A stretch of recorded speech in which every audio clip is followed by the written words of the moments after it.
नमस्कार विद्यार्थी मित्रांनो, इयत्ता 8वी 9वी 10वी साठी विषय मराठी इंग्रजी माध्यम। आज आपण जो भाग शिकणार आहोत तो इयत्ता 8वी 9वी 10वी साठी उपयुक्त आहे आणि विशेषतः 10वी साठी। तर आपण पाहूया आज व्याकरण। व्याकरणामध्ये वाक्य रूपांतर आपण पाहूया। वाक्य रूपांतर म्हणजेच वाक्य परिवर्तन, म्हणजेच वाक्यांमध्ये बदल करायचा। तर आपण वाक्यांमध्ये कसा बदल करायचा, वाक्य रूपांतर कसं करायचं ते आपण पाहूया। विद्यार्थ्यांनो, प्रथम आपण वाक्य म्हणजे काय हे पाहूया। पूर्ण अर्थ व्यक्त करणारा शब्दसमूह म्हणजे वाक्य होय। पूर्ण अर्थ व्यक्त करणारा म्हणजे जर आपण वाक्य वाचलं तर वाक्याचा अर्थ आपल्याला समजला तरच त्या वाक्याला काहीतरी अर्थ असतो, नाही तर ते वाक्य होतच नाही। त्यामुळे वाक्यांमध्ये अर्थ फार महत्त्वाचा असतो आणि तसा शब्दसमूह जर आपल्याला कुठलेही शब्द सांगितले आणि त्याचा अर्थ जर आपल्याला समजला नाही तर ते वाक्य नीट होऊ शकत नाही। त्यामुळं वाक्य जे आहे त्याला अर्थ असणं गरजेचं आहे। यास विधान असेही म्हणतात। आता वाक्य म्हणजे काय आपण पाहिलं की बाबा अर्थपूर्ण व्यक्त करणाऱ्या शब्दसमूहास वाक्य म्हणतात। आता आपण वाक्याचे प्रकारही पाहिलेले आहेत आणि वाक्याच्या प्रकारावरून आपल्याला समजतं की ते कोणत्या प्रकारचं वाक्य आहे। मग प्रश्नार्थक आहे की विधानार्थी आहे की उद्गारार्थी आहे की आज्ञार्थी आहे, या अर्थावरून आपल्याला ते समजतं। तर आपण वाक्य रूपांतर कसं करायचं ते आपण आता पाहूया। आता वाक्य रूपांतर करताना किंवा वाक्य रूपांतराला वाक्य परिवर्तन असेही म्हणतात। वाक्य रूपांतर म्हणजे वाक्याच्या रूपात किंवा रचनेत बदल होय। रचना बदलायची म्हणजे आपण त्याचे शब्द जे आहेत ते बदल करायचा आहे। आपण बोलत असताना एका स्वरूपाची जर वाक्य बोललो तर ती पुढच्याला ऐकणाऱ्याला कंटाळवाणी वाटतात, ते बोर होऊन जातात। तसंच लेखकांनी एकाच साच्याची वाक्य लिहिली म्हणजे एकाच टाईपची जर वाक्य लिहिली, त्याच्यात व्हेरिएशन जर केलं नाही तर कंटाळा येतो, वाचणाऱ्याला ती बोर होतात। म्हणून वाक्य रचनेतील बदल गरजेचा ठरतो। म्हणजे एकाच टाईपची जर वाक्य लिहिली तर ती बोर होतात, म्हणूनच वाक्य रचनेत बदल करणं गरजेचं असतं, म्हणजे बदल हा गरजेचा आहे। आता बदल का करायचा आहे की आपल्याला ऐकताना किंवा वाचताना ते चांगलंही वाटलं पाहिजे। आपण पहा, एखादं जर गाणं असेल आपण तर ते गाणं जर तालासुरात असेल तर ऐकायला छान वाटतं, पण असं रटाळ ह्याच्यात म्हटलं कोणी तर आपल्याला ते किती बोर होतं। आणि चांगली जर वाक्य रचना असेल तर आणखीन छान आपल्याला ते ऐकायलाही वाटतं।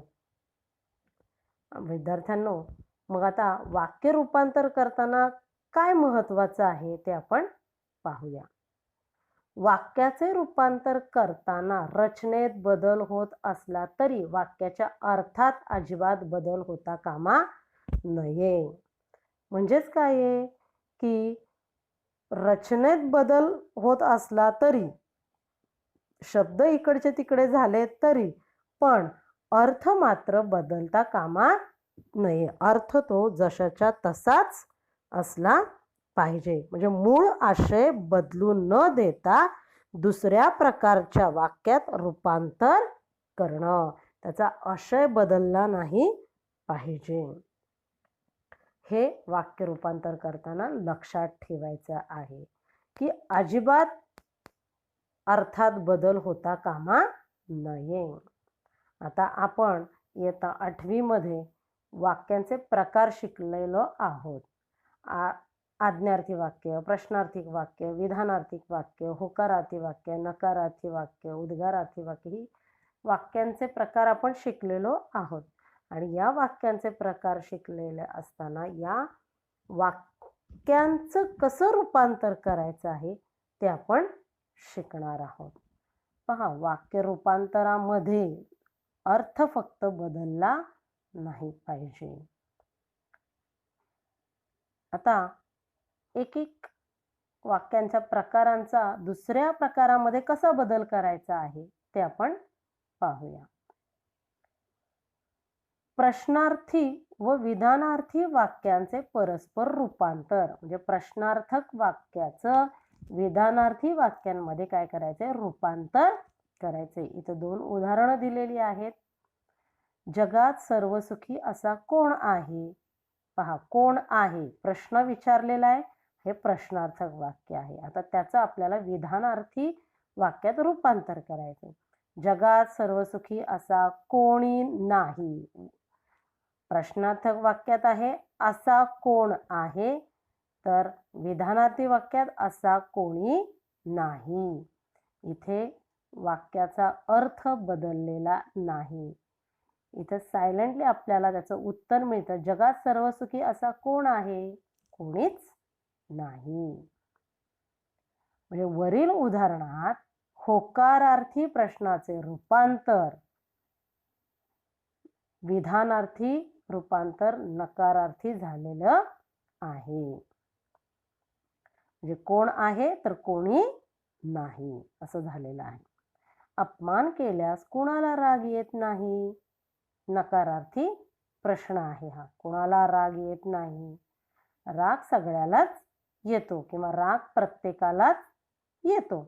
अपमान केल्यास प्रत्येकाला राग येतो हा होकारार्थी झाला. आता वरील उदाहरणात नकारार्थी प्रश्नाचे रूपांतर मात्र होकारार्थी विधानात झालेलं आहे. आता पहा, या दोन्ही उदाहरणात जे प्रश्न विचारले आहेत ते उत्तराच्या अपेक्षेने विचारलेले नाहीत, पण अशा प्रकारच्या प्रश्नांमध्ये त्याचं उत्तर दडलेलं असतं. त्याचं उत्तर त्या प्रश्नातच असतं. जगात सर्वसुखी असा कोण आहे? कोण सहज मनात येतं, कोणीच नाही. किंवा अपमान केल्यास कुणाला राग येत नाही? प्रत्येकाला राग येतो. हे उत्तर दडलेलं आहे. आणि अशा प्रश्नार्थक वाक्यांचे विधानार्थी वाक्यात रूपांतर करताना ते लक्षात ठेवायचं आहे की तो प्रश्नार्थ वाक्यांमध्येच त्याचं उत्तर लपलेलं असतं. आता पहा, आपल्याला इथे 2 नोट्स आहेत. आपण टिप्स आहेत त्या, की प्रश्न होकारार्थी असेल तर विधानार्थी वाक्य नकारार्थी करावे. प्रश्न होकारार्थी असेल तर, जगात सर्वसुखी असा कोण आहे हा होकारार्थी प्रश्न आहे. प्रश्न नकारार्थी असेल तर विधानार्थी वाक्य होकारार्थी करावे. हे लक्षात ठेवायचं. हे फक्त प्रश्नार्थक वाक्यातच करायचं आहे की प्रश्न जर नकारार्थी असेल तर विधानार्थी करताना ते होकारार्थी येईल, आणि जर प्रश्न होकारार्थी असेल तर विधानार्थी मध्ये तो नकारात्मक येईल. हे लक्षात ठेवायचं. आता आपण उद्गारार्थी व विधानार्थी वाक्यांचे परस्पर रूपांतर कसं करतात ते पाहूया. एवढी उंच इमारत ही उद्गारार्थी वाक्य आहे. केवढी उंच इमारत ही एक्सक्लेमेटरी मार्क आहे. आता त्याचं विधानार्थी करताना ही इमारत खूप उंच आहे पूर्णविराम विधानार्थी केले. किती पाऊस पडला हो काल रात्री? काल रात्री खूप पाऊस पडला. म्हणजे कितीच्या ऐवजी काय वापरलं? खूप शब्द वापरलेला आहे. आणि केवढीच्या ऐवजी खूप हा शब्द वापरला आहे. म्हणजे उद्गारार्थीचं विधानार्थी करताना आणि विधानार्थीचं उद्गारार्थी करताना शब्द रचना महत्वाची आहे. आता उद्गारार्थी वाक्य अधिक परिणामकारक ठरतात, कारण एखाद्या गोष्टीतलं आधिक्य, परिणाम, मोठी विपुलता परिणामकारक रीतीने व्यक्त केलेली असते. विधानार्थी वाक्यात कोणत्या गोष्टीची विपुलता स्पष्ट करायची आहे ते स्पष्ट करावे. त्यासाठी खूप, प्रचंड, भरपूर सारखे शब्द वापरतात. म्हणजेच काय, उद्गारार्थी वाक्याचं विधानार्थी वाक्यात रूपांतर करताना खूप, प्रचंड, भरपूर असे शब्द वापरायचे असतात. उद्गारार्थी वाक्याचं विधानार्थी वाक्यात परस्पर रूपांतर करताना आपल्याला एक गोष्ट लक्षात ठेवायची आहे की त्यामध्ये उद्गारवाचक शब्दांच्या ऐवजी आपल्याला कोणता शब्द लिहायचा आहे किंवा कोणता शब्द वापरायचा आहे हे लक्षात घ्यायचं आहे. आज्ञार्थी व विधानार्थी वाक्यांचे परस्पर रूपांतर. आता आज्ञार्थी वाक्य म्हणजे ऑर्डर आहे आणि त्याचं विधानार्थी करायचंय. तू चित्र काढ. आज्ञार्थी, ऑर्डर दिले, काढ. आणि त्याचं विधानार्थी करताना तू चित्र काढावे असं सरळ साधं विधान तिथं आलेलं आहे. आज्ञार्थी वाक्यात आज्ञा अभिप्रेत असते. आज्ञा म्हणजे ऑर्डर अभिप्रेत असते. तर विधानार्थी वाक्यात सरळ विधान अभिप्रेत असते. म्हणजे सरळ विधानाची आपल्याला आवश्यकता असते. या परस्पर वाक्यांचं रूपांतर करताना भावार्थ लक्षात घ्यावा. भावार्थ म्हणजे काय, अर्थ लक्षात घ्यायचा आहे. मग इथं ऑर्डर दिलेली आहे, आज्ञा दिलेली आहे आणि त्याचं विधानार्थी करायचं. आपल्याला सरळ साधं विधान करायचं आहे. होकारार्थी व नकारार्थी वाक्यांचे परस्पर रूपांतर. आता होकारार्थी म्हणजे पॉझिटिव्ह आणि नकारार्थी म्हणजे निगेटिव्ह. 500 रुपये ही देखील मोठी रक्कम आहे.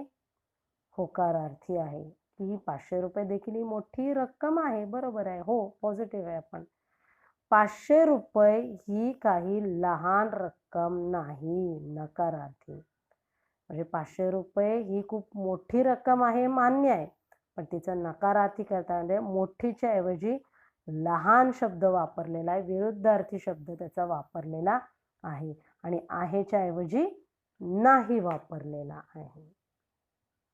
इथं वाक्यांचा अर्थ लक्षात घ्यायचा आहे.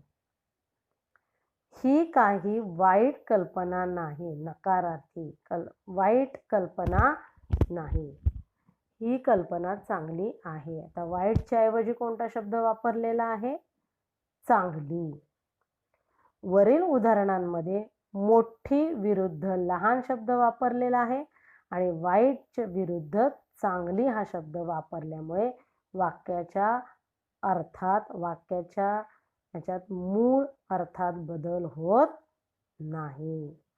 विद्यार्थ्यांनो, वाक्य रूपांतर करताना हेच लक्षात ठेवायचं की वाक्याचा अर्थ बदलता कामा नये, मूळ अर्थात बदल होता कामा नये.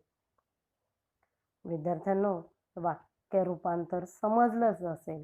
पुन्हा एकदा तुम्ही हे वाक्य रूपांतराचा व्हिडिओ पुन्हा पहा, पुन्हा समजेल.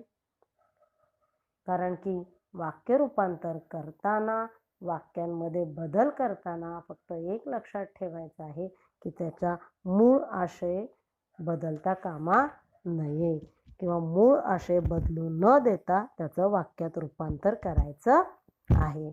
आणि प्रथम आपण वाक्य हे लक्षात घ्यायचं आहे, त्याचा अर्थ समजून घ्यायचा आहे. धन्यवाद विद्यार्थ्यांना.